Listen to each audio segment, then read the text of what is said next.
भारत के सिक्किम में एक बड़ी अजीब टाइप की मक्खी ने तबाही मचा रखी है। बहुत ही खतरनाक केस आया है निकल करके एक सिक्किम से। उस केस के बारे में पूरी बात करेंगे। उसके अलावा श्रीलंका में जो बर्बादी चल रही है सब लोग जानते हैं, लेकिन आज इस वीडियो में हम जानेंगे वो 4 प्रमुख वजह जिनके कारण आज श्रीलंका को ये बर्बादी के दिन देखने पड़ रहे हैं। 2 बहुत ही महत्वपूर्ण मुद्दा आप जानने वाले हैं इस छोटी सी वीडियो में। ये बेहद आपके काम आने वाले हैं। वीडियो को लास्ट तक देखते रहना और ज़्यादा से ज़्यादा लोगों के साथ शेयर करना।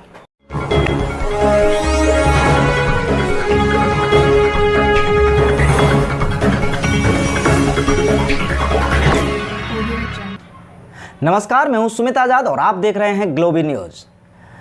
तो पहली खबर के रूप में अगर हम बात करें तो श्रीलंका के मुद्दे पर आज हम बात करेंगे। 4 ऐसी खास वजह जानेंगे श्रीलंका की बर्बादी की।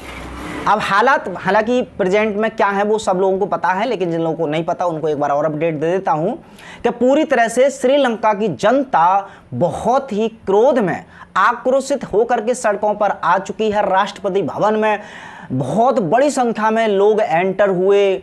वहां पर राष्ट्रपति भवन को पूरी तरह से कब्जा कर लिया। राष्ट्रपति को भागना पड़ा, प्रधानमंत्री को इस्तीफा देना पड़ रहा है। ऐसे हालात हैं श्रीलंका में कि वहां पर जनता एक दूसरे के आगे या एक दूसरे को मारने पर रोजी रोटी को छोड़ दीजिए, एक एक वक्त के खाने के लिए भी मोहताज हो चुकी है। ये जो आर्थिक संकट का सामना श्रीलंका को करना पड़ रहा है और इस आर्थिक संकट के साथ साथ आजकल जो राजनीतिक संकट भी आया है श्रीलंका में, इन सब की शुरुआत कैसे हुई, क्या खास 4 ऐसी गलतियां श्रीलंका ने की जिनके कारण ये सब दिन देखने को मिल रहे हैं। तो पहली अगर वजह की बात करें तो सबसे पहला एक कारण था चीन के साथ इन्होंने संबंध काफ़ी अच्छे कर लिए श्रीलंका ने। श्रीलंका के संबंध जैसे ही चीन से ज़्यादा अच्छे हुए, इंफ्रास्ट्रक्चर के नाम पर चीन ने बहुत बड़े स्तर पर श्रीलंका को दिया था कर्ज, जो कर्ज बाद में श्रीलंका के लिए सिरदर्द बन गया। दूसरी अगर वजह की बात करें तो दूसरी वजह थी पूरे विश्व का श्रीलंका पर कर्ज। जो विदेशी कर्ज था श्रीलंका पर वो इतना ज़्यादा बढ़ गया कि अब उसको चुकाना या अपनी जनता की आपूर्तियों को भी पूर्ति करना अब श्रीलंका सरकार के लिए बहुत ही ज़्यादा कठिन हो गया। अगर हम कर्ज की बात करें श्रीलंका पर तो 2010 में जो विदेशी कर्ज था वो 21.6 अरब डॉलर था, जो कि बाद में 46.6 अरब डॉलर हो गया। और अगर ताज़ा की बात करें तो इस समय श्रीलंका के पास 51 अरब डॉलर का, अब ये केवल 10 साल का सफ़र है और 10 साल के अंदर ये जो 21,000 अरब डॉलर का कर्ज था ये कर्ज हो चुका है 51 अरब डॉलर। ये एक प्रमुख खास वजह। अब जिस देश पर इतना ज़्यादा कर्ज हो जाए तो जाहिर सी बात है वो तो बर्बादी की तरफ जाएगा ही। अगर मैं बात करूं तीसरे कारण की या तीसरी वजह की तो विदेशी मुद्रा भंडार में आई कमी। अब ये क्यों कमी आई? श्रीलंका का जो भंडारण था 2018 की बात करें तो 10 अरब डॉलर था, जो कि अब 2022 में केवल 1.7 अरब डॉलर रह गया है।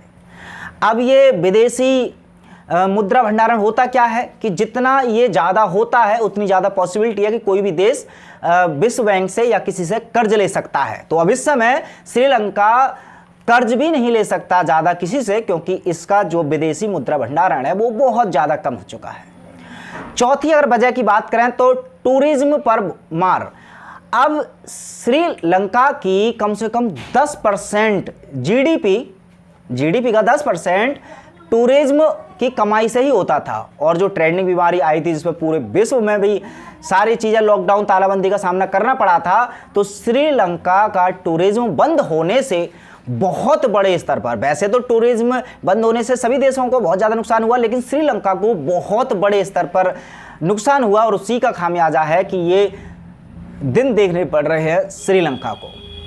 उसके अलावा अगर ओवरऑल की अगर बात करें तो बहुत सारे ऐसे पॉइंट आए थे, बहुत सारी ऐसी स्थितियां थी कि जहां पर सरकार या जो सत्ताधारी थे वो चीज़ों को संभाल सकते थे, लेकिन चूंकि श्रीलंका की सरकार ने भी अपने घमंड में या सरकार जनता की अंधभक्ति का फायदा उठाते हुए धड़ाधड़ इतनी गलत नीतियां जनता के लिए बनाई और जनता को दबा करके रखा कि सुधार का या कुछ गलती को बाद में सुधारने का ना तो सरकार ने कोशिश की और ना ही जनता की उन्होंने एक सुनी।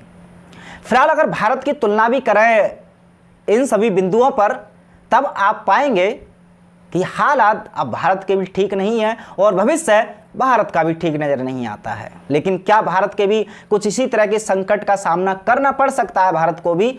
आप कमेंट बॉक्स में अपने आंसर लिख सकते हैं। अब बात करते हैं देखिए दूसरी खबर की। तो दूसरी खबर के रूप में अभी सिक्किम से एक खबर आई कि 100 स्टूडेंट्स को संक्रमण हो गया, इन्फेक्शन फैल गया एक मक्खी के द्वारा। उस मक्खी का नाम था नायरोबी। अब ये नायरोबी फ्लाइज जो हैं, नायरोबी मक्खी, ये नॉर्मली ईस्टर्न अफ्रीका या केन्या देश की मक्खियां हैं जो वहाँ पर बहुत बड़े स्तर पर पाई जाती हैं। कैयान फ्लाइज भी इनको बोला जाता है, उसके अलावा ड्रैगन फ्लाइज भी इनको बोला जाता है, ड्रैगन बग्स। तो अब इन मक्खियों का बहुत बड़ा इन्फेक्शन या संक्रमण देखने को मिला है सिक्किम में, और सिक्किम की सरकार ने या वहाँ की एडमिनिस्ट्रेशन ने इसकी रोकथाम के लिए कुछ कदम भी उठाने शुरू किए हैं। लेकिन यहाँ पर अब ये साधारण खबर है जो कि बहुत सारे लोगों तक कुछ पहुँच गई होगी, कुछ लोगों को मेरे द्वारा पहुँच गई, लेकिन इसके पीछे कुछ सच्चाई और भी है। ये जो मक्खी, मच्छर, कीट, वायरस या जानवरों से बीमारियां फैलना, ये एक बहुत बड़े षड्यंत्र का पार्ट है। ऐसे भी बहुत सारे एविडेंसेस देखने को मिलते हैं। अब अगर इन मक्खियों की बात करें तो पहले इन मक्खी के बारे में थोड़ा जान लेते हैं, उसके बाद आपको बताएंगे कि क्या इसके पीछे षड्यंत्र हो सकता है, क्या पॉसिबिलिटी है कि ये जो आउटब्रेक घोषित करने का प्रयास कर रहे हैं और इन मक्खियों को घोषित करेंगे कि हाँ ये फैलाने वाली है महामारी। तो ये जो फ्लाइज हैं, अभी तक जो एक स्कूल में घटना आई है, 5 जून की ये घटना थी।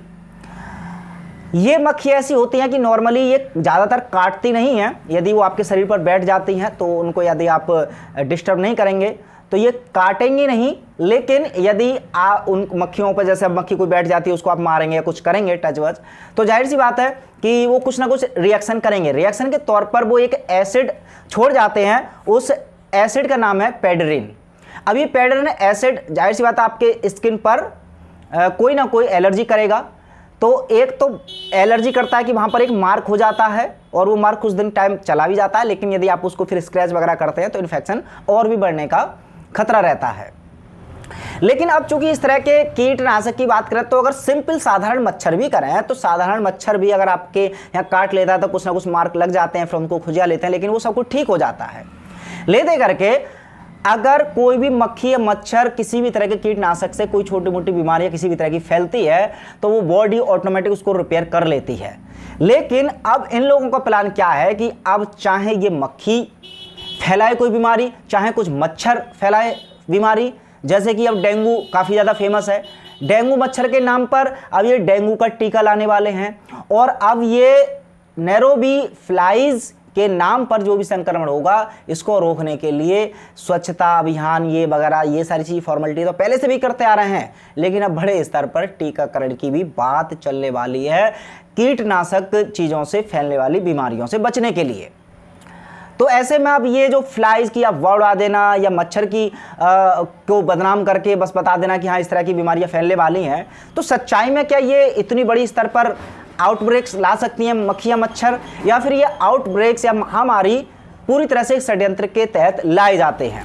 क्योंकि अगर पास्ट की बात करें तो ये जो नैरोबी फ्लाइज हैं ये पहले भी इस तरह के चर्चे में आ चुकी हैं। अगर केन्या की बात करें, जापान की या इंडिया की या इजराइल की, इनमें बहुत बड़े स्तर पर भी संक्रमण पाए गए हैं, ऐसा कुछ रिपोर्ट्स या डाटा बताते हैं।